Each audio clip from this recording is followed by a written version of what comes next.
आता आपण याच्यामध्ये थोडा कॉन्फिडन्स आणूया, कारण की हा थोडा लाजतोय बोलायला, तर त्याला आता आपण थोडंसं ज्ञान देऊया. त्यामुळे तू काहीतरी बोल.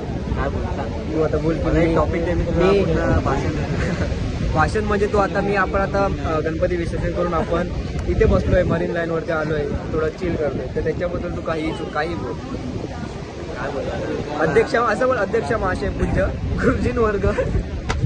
त्यामुळे बोल, एवढं चांगला व्हिडिओ येईल. स्टोरेज फुल करतोस नाही नाही, एक काहीतरी बोल पाहिजे. त्याच्यासाठी कमेंटमध्ये काहीतरी आपल्याला चांगलं सांगा की याचा फिअर आपण कसा घालवायचा ते. आणि बाय बाय. तर हे बघा, हे उमर सोने माझे मित्र. हाय गण्या, हाय ब्राईटनेस. आता दिसला पबजी प्लेअर परत गेला, काय केला परत आता व्हायला. सबस्क्राईब करा माझ्या मित्राला, भारी व्हिडिओ बनवतो, मराठी माणूस आहे, पुढे गेला पाहिजे. अजून आम्ही काय मजा असते ती व्हिडिओ दाखवूच, पण व्हिडिओला शेअर करा, सबस्क्राईब करा.